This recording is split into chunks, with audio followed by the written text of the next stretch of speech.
Hi friends, welcome back to my channel. ನಾನು ಶುಭ. ನಾನು ಇವತ್ತು ಸಂಜೆಯಿಂದ ವ್ಲಾಗ್ಸ್ನ ಸ್ಟಾರ್ಟ್ ಮಾಡಿದ್ದೀನಿ. ಸೊ ಇವತ್ತು ಗುರುವಾರ ಮನೆಯಲ್ಲೇ ಇದ್ದೀವಿ. ಸೊ ಇವತ್ತಿನ ವ್ಲಾಗ್ಸಲ್ಲಿ ವಿಡಿಯೋನ ಸ್ಕಿಪ್ ಮಾಡಲಾರ್ದೆ ಪೂರ್ತಿ ವ್ಲಾಗ್ಸ್ನ ನೋಡಿ. ವಿಡಿಯೋ ಇಷ್ಟ ಆದರೆ ವಿಡಿಯೋ ಕೊನೆಗೆ ಒಂದು ಲೈಕ್ ಮಾಡಿ, ಹಾಗೆ ಫ್ರೆಂಡ್ಸ್ ಫ್ಯಾಮಿಲಿ ಮೆಂಬರ್ ಎಲ್ಲರಿಗೂ ಶೇರ್ ಮಾಡಿ ಅಂತ ಹೇಳ್ತಾ ಇವತ್ತಿನ ಸಂಜೆ ರೂಟೀನ ಶೇರ್ ಮಾಡ್ತಾ ಇದ್ದೀನಿ. ಸೊ ಬನ್ನಿ, ಇವಾಗ ಅಂಜಲಿಗೆ ರಿಂಗ್ ಬೇಕಂತೆ, ರಿಂಗ್ ತಗೊಂಡು ಹಾಗೆ ಚೀಸ್ ತಗೊಂಡು ಬರೋಣ ಹೋಗಿ. ಓಕೆನಾ? ಸೊ ಬನ್ನಿ, ವಿಡಿಯೋನ ಸ್ಕಿಪ್ ಮಾಡಲಾರ್ದೆ ಪೂರ್ತಿ ವ್ಲಾಗ್ಸ್ನ ನೋಡಿ. ಓಕೆ,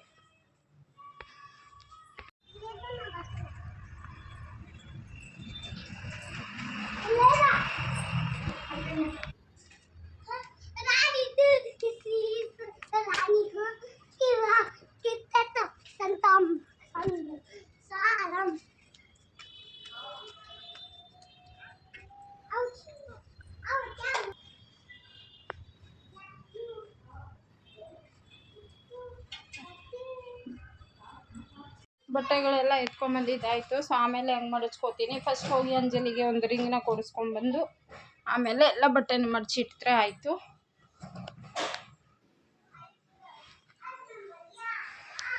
ಎಲ್ಲ ಕೈಯಿಂದ ಬಟ್ಟೆಗಳು ವಾಶ್ ಮಾಡಿದ್ರೆ ಎಷ್ಟೊಂದು ಸಾಫ್ಟಾಗಿರುತ್ತೆ ಗೊತ್ತಾ. ಮಿಷಿನಲ್ಲಿ ಹಾಕಿದ್ರೆ ಒಂಥರ ಹಾರ್ಡಾಗಿ ಗಟ್ಟಿ ಒಂಥರ ಕ್ಲೀನ್ ಬರೋಲ್ಲ. ಸೊ ಕೈಯಿಂದ ವಾಶ್ ಮಾಡಿದ್ರೆ ಸೂಪರಾಗಿದೆ ಬಟ್ಟೆಗಳು. ಸೊ ಬನ್ನಿ, ಫಸ್ಟು ರಿಂಗ್ ತೊಗೊಂಡು ಬಂದಮೇಲೆ ಹಾಗೆ ಅಲ್ಲೇ ಡಿಮಾರ್ಟ್ ಹತ್ತಿರ ಅದಲ್ಲೇ ಇದೆ, ಅಲ್ಲಿ ಹೋಗಿ ಡಿಮಾರ್ಟ್ಗೆ ಹೋಗಿ ಒಂದು ಸ್ವಲ್ಪ ಸಕ್ಕರೆ ಬೇಕು, ಎಣ್ಣೆ ಮತ್ತು ಏನೇನು ಬೇಕು ಮನೆಗೆ ಹೋಗಿ ತಗೊಂಡು ಬರೋಣ. ನೋಡಿ, ಸಂಜೆ ಚೆನ್ನಾಗಿದೆ ವ್ಯೂಸ್.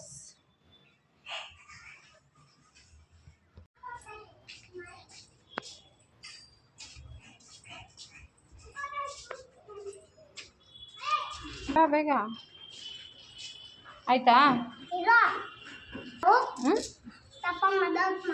ಏನು ಮದರ್?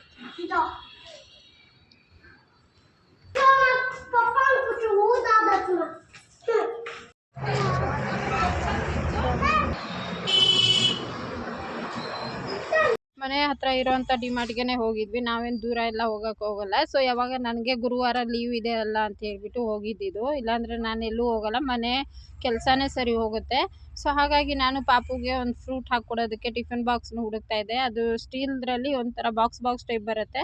ಸೊ ಅದು ಇರಲಿಲ್ಲ. ಮತ್ತು ಪ್ಲಾಸ್ಟಿಕ್ದು ಬೇಡ ಅಂದ್ಕೊಂಡು ಪ್ಲಾಸ್ಟಿಕ್ದು ತಗೊಳ್ಳಿಲ್ಲ ನಾನು. ಸ್ಟೀಲ್ದು ಎಷ್ಟು ಹುಡುಕ್ದೆ ಸಿಗಲೇ ಇಲ್ಲ. ಆಮೇಲೆ ನನಗೆ ಎಣ್ಣೆ ಹಾಕೋದಕ್ಕೆ ಸ್ಪ್ರೇ ಬಾಟ್ಲ್ ಬೇಕಿತ್ತು. ಎಣ್ಣೆ ಸ್ಪ್ರೇ ಬರುತ್ತೆ. ಸೊ ಎಣ್ಣೆ ಸ್ಪ್ರೇ ಮಾಡ್ಕೊಳಕ್ಕೆ ಅವಾಗ ಎಣ್ಣೆ ಜಾಸ್ತಿ ಅಂದರೆ ಕಡಿಮೆ ಯೂಸ್ ಮಾಡ್ಬೋದು. ಸೊ ಅದಕ್ಕೋಸ್ಕರ ಅದು ಹುಡುಕ್ದೆ, ಅದು ಸಿಗಲಿಲ್ಲ. ಮತ್ತು ಇನ್ನೊಂದು ಡಿಮಾರ್ಟ್ ಇತ್ತು, ಅಲ್ಲಿ ಹೋಗೋಣ ಅಂದ್ಕೊಂಡ್ವಿ. ಮತ್ತು ಬೇಡ ಬಿಡು ಅಂಥೇಳಿ ವಾಪಸ್ ಬಂದ್ವಿ. ಸೊ ಏನೇನು ತಗೊಂಡೆ ಅಂಥೇಳಿ ಮನೆಗೆ ಹೋದ್ಮೇಲೆ ತೋರಿಸ್ತೀನಿ ನಾನು. ಸೊ ಏನು ಜಾಸ್ತಿ ತರಲಿಲ್ಲ. ಪಾಪು ಬೇರೆ ತುಂಬಾ ಹಠ ಮಾಡ್ತಾ ಇದ್ನಲ್ವ. ಸೊ ಹಾಗಾಗಿ ನಾನು ಎಲ್ಲ ನೋಡೋದು ಅಲ್ಲೇ ಇಟ್ಬಿಟ್ಟು ಹಾಗೆ ಬಂದುಬಿಟ್ವೆ. ಎಲ್ಲ ದೊಡ್ಡ ಗಾಡಿಗಳೆಲ್ಲ ಎತ್ಕೊಂಡು ಹೋಗಿ ಕೇಳ್ತಾ ಇದ್ದ. ಸೊ ನಾನು ಬರೀ 500 ರೂಪಾಯಿ ಅಷ್ಟೇ ತೊಗೊಂಡು ಹೋಗಿದ್ದಿದ್ದು. ಸೊ ನಾನು ಸಿಂಪಲ್ಲಾಗಿ ಏನಾದರೂ ಒಂದೆರಡು ಟಿಫನ್ ಬಾಕ್ಸು ಮತ್ತು ಒಂದು ಸ್ವಲ್ಪ ಚೀಸ್ ತರೋಣ ಅಂತ ಹೋಗಿದ್ದೆ. ಚೀಸ್ ಕೂಡ ಇರಲಿಲ್ಲ ಅಲ್ಲಿ. ಮತ್ತು ಚೀಸ್ ಇಲ್ಲ ಅಂತ ಹೇಳ್ಬಿಟ್ಟು ಬುಕ್ಸ್ ತಗೋ, ಪೆನ್ಸಿಲ್ ತಗೋ ಅಂದರೆ ಬೇಡ ಅಂತೇಳಿ ಬರೀ ಗಾಡಿ ಇಲ್ಲಾಂದರೆ ಚಾಕ್ಲೇಟ್ ಆ ಥರ ಕೇಳ್ತಾ ಇದ್ದ ಪಾಪು. ಸೊ ಅದಕ್ಕೋಸ್ಕರ ಬೇಡ ಬಾ ಅಂತ ಹೇಳ್ಬಿಟ್ಟು ಸೊ ಒಂದು ಸ್ವಲ್ಪ ಐಟಮ್ಸ್ನ ಮನೆಗೆ ಮಾತ್ರ ತಗೊಂಡು ಬಂದೆ. ಸೊ ಎಣ್ಣೆ ಹಾಕೋದಕ್ಕೆ ಎಣ್ಣೆ ಸ್ಪ್ರೇನೂ ಸಿಗಲಿಲ್ವಲ್ಲ, ಹಾಗಾಗಿ ನಾನು ಮತ್ತೆ ಏನೇನು ಐಟಮ್ಸ್ಗಳು ಇರುತ್ತೆ. ಸೊ ಅಲ್ಲಿ ಮಾಲ್ಗಳಿಗೆ ಹೋದರೆ ಗೊತ್ತಲ್ವ, ಎಲ್ಲ ಐಟಮ್ಸು ನೋಡಿಬಿಟ್ಟು ಒಂದು ರೌಂಡ್ ಆಗಿಬಿಟ್ಟು ಬಂದ್ರೇ ಸಮಾಧಾನ ಇರುತ್ತೆ. ಯಾಕಂದರೆ ಅಷ್ಟು ಚೆನ್ನಾಗಿರುತ್ತೆ ನೋಡೋಕ್ಕೂ ಅಷ್ಟೇ. ಅದಕ್ಕೋಸ್ಕರ ನಾನು ಎಲ್ಲ ಹುಡುಕ್ತಾ ಇದ್ದೀನಿ, ಏನೇನಿದೆ ಏನಿಲ್ಲ ಅಂಥೇಳಿ. ಸೊ ಮನೆಗೆ ಏನನ್ನ ಬೇಕು ಅಂದರೆ ಮಾತ್ರನೇ ಇಸ್ಕೊತೀನಿ, ಇಲ್ಲಾಂದರೆ ಇಲ್ಲ ನಾನು. ಬಟ್ ಪಾತ್ರೆಗಳು ಅಷ್ಟೇ, ಮತ್ತು ರೇಟು ಅಷ್ಟೇ. ಇಲ್ಲಿ ಪರವಾಗಿಲ್ಲ, ರೇಟ್ ಎಲ್ಲ ಸ್ವಲ್ಪ ಕಡಿಮೆ ಇದೆ. ಸೊ ನಾನು ಕಡಿಮೆ ರೇಟಲ್ಲೇ ಸುಮಾರು ನಾನು ವಿಡಿಯೋ ಮಾಡೋದಕ್ಕೆ ಸ್ವಲ್ಪ ಚಿಕ್ಕ ಪಾತ್ರೆಗಳು ಸೊ ಆ ಥರ ಎಲ್ಲ ಬೇಕಾಗಿರುತ್ತೆ. ಸೊ ಅದನ್ನು ಕೂಡ ನಾನು ಒಂದು 4-5 ತಗೊಂಡೆ. ಸೊ ಮನೆಗೆ ಹೋದ್ಮೇಲೆ ತೋರಿಸ್ತೀನಿ ಏನೇನು ಅಂಥೇಳಿ. ಮತ್ತು ಟಿಫನ್ ಬಾಕ್ಸ್ ನೋಡಿದೆ, ಸ್ಟೀಲ್ ಬಾಕ್ಸ್ ಇತ್ತು, ಚಿಕ್ಕದಾಗಿತ್ತು, ಮತ್ತು ತುಂಬಾ ಟೈಟಾಗಿತ್ತು. ಸೊ ಅದರೊಳಗಡೆ ಬಾಕ್ಸ್ ಅಂದರೆ 2 ಥರ ಫ್ರೂಟ್ ಹಾಕ್ಕೊಡೋ ಥರ ಇರಬೇಕಿತ್ತು. ಸೊ ಆ ಥರ ಇರಲಿಲ್ಲ, ಬರೀ ಒಂದೇ ಫುಲ್ ಪ್ಲೇನ್ ಹಂಗೆ ಐತಲ್ವ. ಏನಿಲ್ಲ, ಸುಮ್ಮನೆ ಸ್ವಲ್ಪ ಐಟಮ್ಸ್ ಬೇಕಿತ್ತು, ತೊಗೊಂಬಂದ್ವಿ. ಸೊ ಏನೇನು ತೊಗೊಂಬಂದ್ವಿ ಅಂತ ಹೇಳಿ. ಸೊ ಬನ್ನಿ ಫ್ರೆಂಡ್ಸ್, ನೋಡೋಣ. ಇವಾಗ ಇವನು ತೀಟೆ ಜಾಸ್ತಿ, ಅದು ಕೊಡಿಸು ಇದು ಕೊಡಿಸು. ಒಂದ್ಸರಿ ಕಾರ್ ಎತ್ಕೊತಾನೆ, ಒಂದ್ಸರಿ ಡಾಕ್ಟ್ರ್ ಸೆಟ್ ಎತ್ಕೋತಾನೆ. ನೀವು ಏನೇನು ಅವ್ನ ಕಾಟಕ್ಕೆ ಅರ್ಧ ಎಲ್ಲೂ ಹೋಗೋದಿಲ್ಲ ನಾವು. ಎಷ್ಟು ಗಾಡಿ ಇರೋದು ಮನೇಲಿ? ಯಾವಾಗೂ ಹೊಸದು ಎಲ್ಲಿದೆ? ಕಾಸಿಲ್ಲ ನಮ್ಮ ಹತ್ರ. ಸೊ ಯಾವಾಗೂ ಅಷ್ಟೇ, ಬರೀ ಗಾಡಿ ಬೇಕನ್ನೋದು ಅದನ್ನ ತಂದು ಒಂದೇ ನಿಮಿಷ ಕೊಡ್ದಾಕೋದು, ಅದು ಎಷ್ಟನ ಕಾಸಾಗಲಿ. ಅದಕ್ಕೋಸ್ಕರ ಇವತ್ತು ಕೊಡಿಸಿಲ್ಲ. ಒಂದು ಐಸ್ ಕ್ರೀಮ್ ಕೊಡಿಸ್ಕೊಂಬಂದೆ, ಅದು ತಿನ್ಕೊಂಡು ಬಂದಿದ್ದಾನೆ. ಐಸ್ ಕ್ರೀಮ್ ಅಂದ್ಕೊಂಡೆ ಇನ್ನು ನೋಡಿ ಬಾಯಿ ಬಿಡ್ತಾ ಇರೋದು ಚೇತನ್. ಬನ್ನಿ ಫ್ರೆಂಡ್ಸ್, ಏನೇನು ಐಟಮ್ಸ್ನ ತಗೊಂಬಂದೆ ಅಂತ ಹೇಳಿ ಸೊ ನೋಡೋಣ. ನೋಡಿ, ಈ ಥರದ ಜಿಮ್ ಕವರ್ 2 ತಗೊಂಬಂದೆ, 49 ರುಪೀಸು. ಬಟ್ ಬಟ್ಟೆ ತುಂಬಾ ಚೆನ್ನಾಗಿದೆ. ಬಟ್ಟೆ ಇದಕ್ಕೆ ಮುಂಚೆ ಕೂಡ 2 ತಗೊಂಡಿದ್ದೆ ನಾನು. ಸೊ ಅದು ಚೆನ್ನಾಗಿದೆ. ಬಟ್ ಇನ್ನೊಂದು 2 ತಗೋಬೇಕಾಗಿತ್ತು. 2 ಕಾಸು ಕಡಿಮೆ ತೊಗೊಂಡೋಗಿದ್ನಲ್ಲ, ಹಾಗಾಗಿ 2 ತಗೊಂಡೆ. ಇದೆರಡು, ಇನ್ನೊಂದು ಮತ್ತೆ ಇದೊಂದು 2 ಆಯಿತಾ. ಮತ್ತು ಸೊ ಇದೊಂದು ಮರ ಕಸ ಗುಡಿಸೋದು ಚೆನ್ನಾಗಿದೆ. ಫೈಬರ್ಸ್ದು ಇದು 49 ರುಪೀಸ್. ನಾನು ಯಾವ್ದು ಕಡಿಮೆ ಬಜೆಟ್ ಇರುತ್ತೋ ಅದನ್ನು ನೋಡಿ ತೊಗೊಳ್ತೀನಿ. ಇದೊಂದು ಮತ್ತು ಇದು ಚಟ್ನಿ, ಏನಾನ ಚಟ್ನಿ ಪುಡಿ ಅದು ಇದು ಮಾಡ್ತಾ ಇರ್ತೀನಲ್ವ, ಹಾಗಾಗಿ ಇದೊಂದು ತಗೊಂಡೆ. ಇದು 21 ರುಪೀಸ್. ನೋಡಿ ಇದೊಂದು, ಇದು ಕೂಡ 21. ನೋಡಿ ಇವೆಲ್ಲ ಅಷ್ಟೇ, ಎಲ್ಲ ಇದು 4 ತೊಗೊಂಡೆ ನಾನು ಈ ಥರ. ಸೊ 21 ರುಪೀಸ್ ಇಷ್ಟೇ ತೊಗೊಂಡಿದ್ದು ನಾನು. ಕಡಿಮೆ ಬಜೆಟೇ ಜಾಸ್ತಿ ಐಟಮ್ ಬರೋ ಹಾಗೆ ತೊಗೊಂಡೆ. ಸೊ ಇಷ್ಟು ಮಾತ್ರ. ನಾನು ವಿಡಿಯೋ ಮಾಡಿದಾಗ ಇದೆಲ್ಲ ಬೇಕಾಗತ್ತಲ್ಲ, ಹಾಗಾಗಿ ನೋಡಿ ಇಷ್ಟು ತೊಗೊಂಬಂದಿದ್ದು ಇಷ್ಟೇ. ಮತ್ತು ಅಂಜಲಿ ಒಂದು ರಿಂಗ್ ತೊಗೊಂಡಿದ್ದಾಳೆ. ಇದರಲ್ಲಿ 1500 ರೂಪಾಯಿ ರಿಂಗು. ತೋರಿಸು ಅಂಜಲಿ, ಕೊಡಿದಿ. ನೋಡಿ ಇದೆ 1500 ರೂಪಾಯಿ ಇದು ಒಂದು ರಿಂಗು. ಅವಳಿಗೆ ರಿಂಗೇ ಬೇಕು ಅಂತೇಳಿ ರಿಂಗೇ ಇಸ್ಕೊಂಡಿದ್ದಾಳೆ. ಮತ್ತು ಒಂದು ಉಂಗುರ ತಗೋಬೇಕು, ನಾಳೆ ಇಸ್ಕೊಡ್ತೀವಿ, ಇವತ್ತು ಹೋಗಿಲ್ಲ. ಅವಳು ಸ್ಕೂಲಲ್ಲಿ ಫಸ್ಟ್ ಬಂದ್ಲಲ್ಲ, ಸೊ ಅದರದ್ದು ನಾನು ಹಿಂದಿನ ಬ್ಲಾಗಲ್ಲಿ ಹೇಳಿದ್ನಲ್ಲ, ಕಾಸು 13,000 ಬಂತು ಅಂತೇಳಿ. ಸೊ ಅದರಲ್ಲೇ ಇಸ್ಕೊಂಡಿರೋದು, ಸ್ಕಾಲರ್ಶಿಪ್ ಅಲ್ಲ.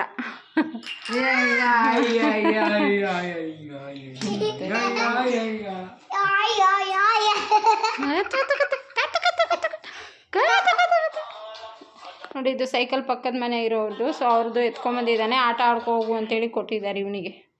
ಎಷ್ಟು ಗಾಡಿ ಇದ್ರೂ ಸಾಲಲ್ಲ, ಅಷ್ಟು ಹುಚ್ಚು. ಮನೆಗೆ ಬಂದ ಕೂಡಲೇ ನಿಕ್ಕರ್ ಬಿಚ್ಚಿಬಿಡ್ತಾನೆ. ಸೇಮ್ ಸೈಕಲ್ ಓಡಿಸ್ತಾನಂತೆ, ನಾನು ವಿಡಿಯೋ ಮಾಡಬೇಕಂತೆ. ನಮ್ಮ ಜಯಂತ್ ಪಾಪುದು. ನಿಕ್ಕರೇ ಹಾಕಿಲ್ವಲ್ಲ ನೀನು, ಹೋಗಿ ನಿಕ್ಕರ್ ಹಾಕೋ ಹೋಗು. ಇಲ್ಲ ಸೇಮ್ ಮಾಡ್ತಾರೆ ನೋಡ್ಕೊ ಆಮೇಲೆ ಬಾ. ಸೊ ಇದೆಲ್ಲನೂ ವಾಶ್ ಮಾಡಿ ಎತ್ತಿಕೊಳ್ತೀನಿ ನಾನು. ಸೊ ದಿಂಬು ಕವರು ಅಷ್ಟೇ ಒಂದ್ಸರಿ ನೀರಿಗೆ ಹಾಕಿ ಆಮೇಲೆ ನಾವು ದಿಂಬಿಗೆ ಹಾಕಬೇಕು. ಸೊ ಅವನ್ನ ಹ್ಯಾಂಗೆ ಟೀ ಮಾಡ್ಕೊಂಡು ಕುಡಿದು. ಹಾಂ ಸರಿ, ಆಡು. ವಿಡಿಯೋ ಮಾಡಬೇಕಂತೆ ಅವನು ಆಟ ಆಡ್ತಾ. ಲೈಟ್ ಹಾಕಿದ್ದೀನಿ ಬಾ.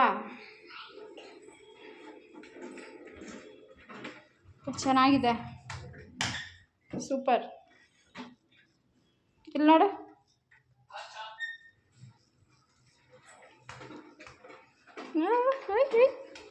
ಇಷ್ಟ ನನಗೆ. ಸಾಕಾ? ಇನ್ನೂ ವಿಡಿಯೋ ಮಾಡಬೇಕಾ? ಸಾಕು ಚಿನ್ನಿ, ನಂಗೆ ಅಮ್ಮ ಕೆಲಸ ಇದೆ, ಸಾಕು. ನೋಡಿ 7:30 ಆಯಿತು. ಸರಿ ಆಯಿತು, ಮಾಡ್ತಾಯಿದ್ದೀನಿ. ಸಾಕಾ?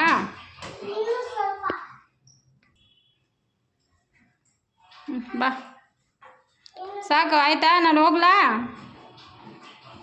ಸಾಕು ಇವಾಗ, ಮತ್ತೆ ಆಮೇಲೆ ವಿಡಿಯೋ ಮಾಡೋಣ. ಓಕೆ. ನೋಡಲ್ಲಿ ಬಿದ್ದು ಹೊಡೆದೋಯ್ತು. ಸಾಕಾ?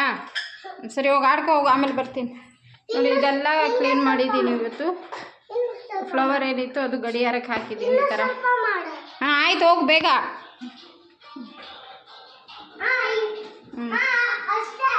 ಸರಿ ಆಯಿತು. ನಾನು ಆಟ ಆಡಬೇಕಂತೆ, ನಾನು ವಿಡಿಯೋ ಮಾಡಬೇಕು ಅಂತ ಹೇಳ್ತಾನೆ. ಟೀ ಕುಡ್ದಿಲ್ಲ ಇವತ್ತು ಬೆಳಿಗ್ಗೆಯಿಂದ. ಸೊ ಟೀ ಕುಡಿಯೋಣ ಫಸ್ಟು. ಎಲ್ಲ ಎತ್ತಿಕೊಂತ ಇದ್ದೀನಿ. ಅದ ಗಾಡಿಯಲ್ಲಿ ಇಟ್ಬಿಟ್ಟು ಬಾ, ಹೋಗಿ ನೀನು ಹೋಗು. ಇಲ್ಲ ಜಾಗ ಆಗಲ್ಲ, ಹೋಗಿ ಮಗನೆ. ಇದು ಮರ ತುಂಬ ಚೆನ್ನಾಗಿದೆ, ಸಖತ್ತಾಗಿದೆ ಇದು.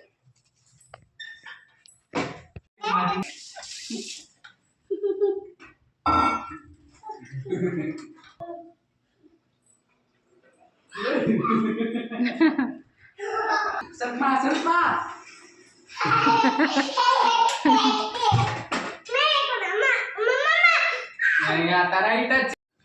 ಗಿಡಕ್ಕೆ ನೀರು ಹಾಕಿ ಬರ್ತೀನಿ ಇವಾಗ. ಸಂಜೆ ಆಯ್ತಲ್ಲ, ಟೈಮ್ ಲೇಟ್ ಆಗೋಯ್ತು. ಡೈಲಿ ಈ ಟೈಮ್ಗೆ ನೀರು ಹಾಕಬೇಕಲ್ವ, ಹಾಗಾಗಿ.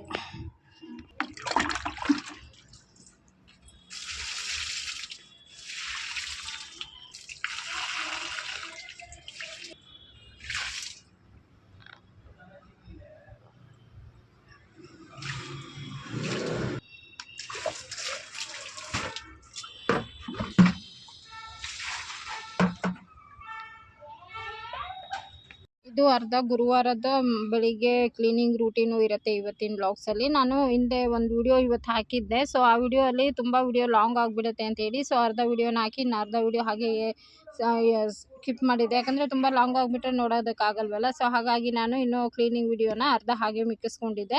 ಸೊ ಅದನ್ನು ಈ ಬ್ಲಾಗಲ್ಲಿ ಆ್ಯಡ್ ಮಾಡ್ತಾ ಇದ್ದೀನಿ. ಸೊ ಎಲ್ಲ ಗ್ಯಾಸ್ ಎಲ್ಲನೂ ಒರೆಸಿ ಎಲ್ಲ ತೊಳ್ಕೊಂಡೆ. ಸೊ ಹಿಂದಿನ ಬ್ಲಾಗಲ್ಲೂ ತೋರಿಸಿದ್ದೀನಿ ನಾನು. ಸೊ ಹಾಗೆ ಮತ್ತು ಫ್ರಿಜ್ ಮೇಲೆ ಕೂಡ ಎಲ್ಲ ಒಂದೊಂದು ಕಡೆ ಒಂದೊಂದು ಮೂಲೆಯನ್ನು ಕ್ಲೀನ್ ಮಾಡಿದ್ದೀನಿ ನಿನ್ನೆ. ಸೊ ಫುಲ್ಲು ಡೀಪ್ ಕ್ಲೀನಿಂಗ್ನ ಮಾಡಿದ್ದೀನಿ. ಯಾಕೆ ಅಂತ ಹೇಳಿದರೆ ಮನೆಯಲ್ಲಿ ಇದ್ದಾಗ ಸೊ ಬೇಗನೆ ಕ್ಲೀನಿಂಗ್ ಮಾಡಿದ್ರೇ ಒಂಥರ ಕೆಲಸ ಆಯಿತು ಅಂತೇಳಿ ಒಂಥರ ಚೆನ್ನಾಗಿ ನೆಮ್ಮದಿ ಸಿಗುತ್ತೆ. ಸೊ ಎಲ್ಲ ಕೆಲಸ ಮಾಡಲಿಲ್ಲ ಅಂದರೆ ಕ್ಲೀನಿಂಗ್ ಮಾಡಲಿಲ್ಲ ಅಲ್ಲ ಮನೇಲಿ ಇದ್ಕೊಂಡು ಅಂತೇಳಿ ಸೊ ಆ ಥರನೇ ಇರುತ್ತೆ ಮೈಂಡಲ್ಲಿ. ಸೊ ಹಾಗಾಗಿ ನಾನು ಎಲ್ಲ ಕ್ಲೀನಿಂಗ್ನ ಮಾಡ್ಕೊತಾ ಇದ್ದೀನಿ. ಸೊ ಎಲ್ಲ ಧೂಳು ಏನೇನಿತ್ತು ಸೊ ಎಷ್ಟೇ ನಾನು ಕ್ಲೀನ್ ಮಾಡಿದ್ರು 1 ದಿವಸ 2 ದಿವಸ ಅಷ್ಟೇ ನೀಟಾಗಿರುತ್ತೆ ನಮ್ಮ ಮನೆಯಲ್ಲಿ. ಸೊ ಎಲ್ಲ ಮತ್ತೆ ಅಲ್ಲಿಂದ ಆಚೆಯಿಂದ ತರೋದು ಬೀಗ ಅಂತೆ ಸೊ ಏನೇನು ಶಾಂಪುಗಳು ಪ್ರತಿಯೊಂದೂ ಫ್ರಿಜ್ ಮೇಲೆ ಎತ್ತಿಕ್ಬಿಡ್ತಾರೆ. ಸೊ ನಾನು ಎಷ್ಟೊಂದು ಎತ್ತಿಕ್ತೀನಿ. ಒಂದೊಂದು ಸರಿ ಅಯ್ಯೋ ಇರಲಿ ಬಿಡು ಅಂಥೇಳಿ ನಾನು ಕೂಡ ಒಂದೊಂದು ಸರಿ ಹಾಗೆ ಇರ್ತೀನಿ. ಸೊ ತಿಂಗ್ಳಿಗೆ ಸರಿ ಅಂತೂ ಪೂರ್ತಿ ಮನೆಯನ್ನು ಡೀಪ್ ಕ್ಲೀನಿಂಗ್ನ ಮಾಡ್ತೀನಿ. ಸೊ ಕಿಚನ್ ಅಂತೂ ಡೈಲಿ ಕ್ಲೀನ್ ಮಾಡ್ತಾನೆ ಇರ್ತೀನಿ. ಸೊ ಯಾವಾಗನ ಜಾಸ್ತಿ ಗಲೀಜಾಗಿದ್ದರೆ ಮಾತ್ರ ಡೀಪ್ ಕ್ಲೀನಿಂಗ್ ಅಂದರೆ ಅಕ್ಕಿ ಸೊ ಡಬ್ಗಳು ಎಲ್ಲ ಖಾಲಿ ಆಗಿರುತ್ತಲ್ಲ ಅಂಥ ಟೈಮಲ್ಲಿ ಎಲ್ಲ ತೊಳೆದ್ಬಿಟ್ಟು ಕ್ಲೀನ್ ಮಾಡ್ಕೋತೀನಿ. ಹಾಗೆ ನಾನು ಗಡಿಯಾರಕ್ಕೆ ಕೂಡ ಪೂರ್ತಿ ಧೂಳು ಕೂತ್ಕೊಂಡಿತ್ತು. ಸೊ ನಾವು ಯಾವಾಗೂ ಬಾಗಿಲು ಹಾಕೇ ಇರ್ತೀವಿ. ಸೊ ಆದ್ರೂ ಎಷ್ಟು ಧೂಳು ಇರುತ್ತೆ ಗೊತ್ತಾ ಮನೆಯಲ್ಲಿ. ತುಂಬಾ ಧೂಳಿತ್ತು ಫ್ರೆಂಡ್ಸ್. ಮತ್ತು ಒಂದು ಫ್ಲವರು ಅದೇ ಡಿಮಾರ್ಟಲ್ಲೇ ತೊಗೊಂಬಂದಿದ್ದು ಸುಮಾರು ದಿವಸ ಆಯಿತು. ಸೊ ಅದನ್ನು ಒಂದು ಬುಟ್ಟಿಯಲ್ಲಿ ಹಾಕಂಗೆ ಇಟ್ಬಿಟ್ಟಿದ್ದೆ. ಮತ್ತು ಗಡಿಯಾರಕ್ಕೆ ಹಾಕ್ಕೊಂಡೆ. ಒಂಥರ ಚೆನ್ನಾಗಿ ಎಕ್ಸ್ಟ್ರಾ ಲುಕ್ಕಾಗಿ ತುಂಬಾ ಚೆನ್ನಾಗಿ ಕಾಣಿಸ್ತಾ ಇದೆ. ಸೊ ನೋಡ್ಬೋದು. ಸೊ ಈ ರೀತಿಯಾಗಿ ನಾನು ಕ್ಲೀನ್ ಮಾಡಿ ಡೆಕೋರೇಟ್ ಮಾಡೋದಕ್ಕೆ ತುಂಬಾ ಇಷ್ಟ ಆಗುತ್ತೆ ನನಗೆ.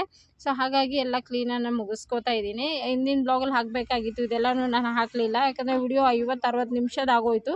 ಸೊ ಅದಕ್ಕೋಸ್ಕರನೇ ಎಲ್ಲ ಸ್ಕಿಪ್ ಮಾಡಿಕೊಂಡೆ. ಸೊ ನೋಡಿ ಎಷ್ಟು ಅರ್ಧಂಬರ್ಧ ಬರೀ ಕಸನೇ ಇರುತ್ತೆ.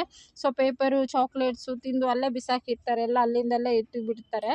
ಸೊ ಹಾಗಾಗಿ ಎಲ್ಲ ಧೂಳು ಹೊಡೆದು ಮತ್ತು ನೆಕ್ಸ್ಟು ಒಂದೊಂದು ಜಾಗದಲ್ಲಿ ಒಂದೊಂದು ಕೆಲಸ ಪೂರ್ತಿ ಮಾಡೋದು ಮತ್ತು ಹೋಗೋದು ಆ ಥರ. ಮತ್ತು ಇವಾಗ ರೂಮ್ ಕೆಲಸ ಮಾಡ್ತಾಯಿದ್ದೀನಿ. ಹಾಸಿಗೆ ಎಲ್ಲನೂ ಜಾಡಿಸಿ ಕ್ಲೀನಾಗಿ ಸೊ ಎಲ್ಲ ಒದರಿಸ್ಬಿಟ್ಟು ಇನ್ನು ಬೇರೆ ಬೆಡ್ಶೀಟ್ಗಳನ್ನ ಹಾಕ್ತಾಯಿದ್ದೀನಿ. ಸೊ ಈ ಬೆಡ್ಶೀಟ್ನ ನಾನು ವಾರಕ್ಕೊಂದ್ಸರಿ ಚೇಂಜ್ ಮಾಡ್ತಾ ಇರ್ತೀನಿ. ಸೊ ವಾಷಿಂಗ್ ಮಿಷಿನ್ ಯೂಸ್ ಅಂದರೆ ರಿಪೇರಿ ಬಂದಿದೆಯಲ್ವ, ಹಾಗಾಗಿ ನಾನು ಇವಾಗ ಕೈಯಿಂದನೇ ಬೇರೆ ಬೇರೆ ಬೆಡ್ಶೀಟ್ಗಳನ್ನ ಒಂದೊಂದೇ ವಾಶ್ ಮಾಡಿಕೊಂಡು ಸೊ ಈ ರೀತಿಯಾಗಿ ಸೆಟ್ ಮಾಡಿ ಇಡ್ತಾಯಿದ್ದೀನಿ. ಸೊ ದಿಮ್ ಕವರ್ ಎಲ್ಲನೂ ವಾಷಿಂಗ್ ಹಾಕಿದೆ. ಹಾಗಾಗಿ ದಿಮ್ ಕವರ್ ಎಲ್ಲ ಏನೂ ಹಾಕಿಲ್ಲ. ಸೊ ಈ ಥರ ಇರುತ್ತೆ ನನ್ನ ಕ್ಲೀನಿಂಗ್ ರೂಟೀನ್. ಫುಲ್ ಕೆಲಸ ಮಧ್ಯಾಹ್ನವರೆಗೂ ಕೆಲಸ ಆಗೋಯ್ತು. ಕೆಲಸನ ಮಾಡ್ಕೋಬೇಕು. ಸೊ ಮತ್ತು ಬೇಗನೆ ಕೆಲಸನ ಮುಗಿಸ್ಬೇಕು. ಇನ್ನು ಪಾಪುಗೆ ಸ್ಕೂಲ್ ಟೈಮ್ ಆಗುತ್ತಲ್ಲ. ಸೊ ಹಾಗಾಗಿ ಇವಾಗ ಟಿ ವಿ ಯೂನಿಟ್ ಏನಿದೆ ಸೊ ಅಲ್ಲಿ ಕ್ಲೀನ್ ಮಾಡ್ಕೊಳ್ಳೋಣ ಅಂಥೇಳಿ ಸೋಫಾ ಎಲ್ಲನೂ ಜರುಗಿಸ್ಬಿಟ್ಟು ಸೊ ಅದ್ರ ಕೆಳಗಡೆ ಕೂಡ ಅಷ್ಟೇ ಕುರ್ಕುರೆ ಅದೆಲ್ಲ ತಿಂದು ಬಿಸಾಕಿರ್ತಾರೆ. ಸೊ ಹಾಗಾಗಿ ಅಲ್ಲಿ ಕೂಡ ತುಂಬಾ ಧೂಳು ಇರುತ್ತೆ. ಅದನ್ನು ಕೂಡ ಪೂರ್ತಿ ನಾನು ತಿಂಗ್ಳಿಗೊಂದ್ಸರಿ ಇಲ್ಲ 15 ದಿವಸಕ್ಕೊಂದ್ಸರಿ ಈ ಥರ ಸೋಫಾನ ಜರುಗಿಸಿ ಎಲ್ಲ ಕ್ಲೀನ್ ಮಾಡಿ ಅಲ್ಲಿಂದಲ್ಲೇ ಮನೇನ ಒರೆಸ್ಕೊಂಡ್ಬಿಡ್ತೀನಿ. ಸೊ ಪೂರ್ತಿ ಟಿ ವಿ ಯೂನಿಟ್ನ ಕ್ಲೀನ್ ಮಾಡಿದ್ದೀವಿ ಇವತ್ತು ಹಾಲ್ ರೂಮಲ್ಲಿ. ಎಲ್ಲ ಶೋಕೇಸು ಸೊ ಪಾಪು ಆಟ ಸಾಮಾನು ನಮ್ಮ ಮನೇಲಿ ಯೂಸ್ ಇರೋಕ್ಕಿಂತ ಯೂಸ್ಲೆಸ್ ಸಾಮಾನೇ ಜಾಸ್ತಿ. ಅಂದರೆ ಪಾಪುದು ಆಟ ಸಾಮಾನೇ ಎಲ್ಲ ಒಡೆದೋಗಿರೋದು. ಸೊ ಆ ಥರ ಎಲ್ಲ ಜಾಸ್ತಿ ಇತ್ತು. ಅದನ್ನೆಲ್ಲನೂ ಒಂದು ಕಡೆ ಇಟ್ಟು ಫ್ಲವರ್ಸ್ ಎಲ್ಲ ಕಿತ್ತೋಗಿತ್ತು. ಸೊ ಅದನ್ನೆಲ್ಲ ಸೆಟ್ ಮಾಡಿ ಫೋಟೋ ಎಲ್ಲ ಒರೆಸಿ ಅದನ್ನು ಕೂಡ ನೀಟಾಗಿ ಎಲ್ಲ ಜೋಡಿಸ್ಕೊತಾ ಇದ್ದೀನಿ. ಮತ್ತು 2 ದಿವಸ ಅಷ್ಟೇ ನೀಟಾಗಿರುತ್ತೆ. ಮತ್ತೆ ಮಾಮೂಲಿ ಮಾಡಿ ಇಕ್ತಾರೆ ನಮ್ಮ ಮನೇಲಿ. ಸೊ ನಾನು ಮನೇಲಿದ್ದರೆ ಎಲ್ಲನೂ ನೀಟಾಗಿ ಮೇಂಟೈನ್ ಮಾಡ್ಬೋದು. ಸೊ ಅಂಗಡಿಗೆ ಹೋಗಿರ್ತೀನಲ್ವ, ಹಾಗಾಗಿ ಯಾವಾಗನ ಒಂದ್ಸರಿ ತಿಂಗ್ಳಿಗೊಂದ್ಸರಿ ಈ ರೀತಿಯಾಗಿ ಕ್ಲೀನ್ ಮಾಡ್ಕೋತೀನಿ. ಯಾವಾಗನ ಚೇತು ಕೂಡ ಮಾಡ್ಕೊತಾನೆ. ಸೊ ಅವನು ಸ್ಕೂಲ್ಗೆ ಹೋಗ್ಬಿಡ್ತಾರಲ್ಲ ಇವಾಗ. ಸೊ ಅವ್ರಿಗೇನು ಕೆಲಸ ಹೇಳೋದಿಲ್ಲ, ಹೋಮ್ವರ್ಕ್ ಎಲ್ಲ ಜಾಸ್ತಿ ಇರುತ್ತೆ ಅಂಥೇಳಿ. ಸೊ ನನ್ನ ಕೈಲಿ ಎಷ್ಟಾಗುತ್ತೋ ಅಷ್ಟು ಕೆಲಸನ ಮಾಡ್ತಾಯಿರ್ತೀನಿ ಫ್ರೆಂಡ್ಸ್. ಎಷ್ಟೊಂದು ಕೆಲಸ ಇತ್ತು. ಮತ್ತು ಸೋಫಾ ಕವರು ಕೂಡ ನಾನು ಮಿಷಿನ್ ಹಾಕಬೇಕಿತ್ತು. ಸೊ ಅದನ್ನು ಕೂಡ ಒಂದು ದಿವಸ ನೆನೆಸ್ಬಿಟ್ಟು ಸೊ ವಾಷಿಂಗ್ ಮಿಷಿನ್ ರೆಡಿ ಆದರೆ ಹಾಕಬೇಕು, ಇಲ್ಲಾಂದರೆ ನಾನೇ ಕೈಯಿಂದ ವಾಶ್ ಮಾಡಿ ಹಾಕ್ತೀನಿ. ಸೊ ಬಟ್ಟೆ ಇಲ್ದಿರೋಂಥ ದಿವಸ ನೋಡಿಕೊಂಡು ಸೊ ಈ ರೀತಿ ವಾಶ್ ಮಾಡ್ತೀನಿ. ಸೊ ಪೂರ್ತಿ ಕ್ಲೀನ್ ಮಾಡ್ಕೊಂಡಿದ್ಮೇಲೆ ಸೊ ಈ ರೀತಿಯಾಗಿ ಕಾಣಿಸುತ್ತೆ. ಫಸ್ಟ್ ಇವತ್ತು ನಾನು ಪೂರ್ತಿ ಕ್ಲೀನ್ ಮಾಡೋ ವಿಡಿಯೋನ ಶೇರ್ ಮಾಡಿದ್ದೀನಿ. ಸೊ ಹೋಮ್ ಕ್ಲೀನಿಂಗ್ ರೂಟೀನ್ ಅಂಥೇಳಿ ಫುಲ್ಲು ಡೀಪ್ ಕ್ಲೀನಿಂಗ್ ಅಂತ ಹೇಳಿ ನೋಡಿ. ಆಚೆ ಕೂಡ ಆಯಿತು. ಸೊ ಎಲ್ಲ ಒರೆಸಿ ಒಣಗಿದ ಮೇಲೆ ಮ್ಯಾಟ್ಗಳನ್ನ ಹಾಕ್ಕೊಳ್ಳೋದು. ಮ್ಯಾಟ್ಗಳಂತೂ ವಾರದಲ್ಲಿ 2 ಸರಿ ವಾಶ್ ಮಾಡ್ಕೋತೀನಿ ನಾನು.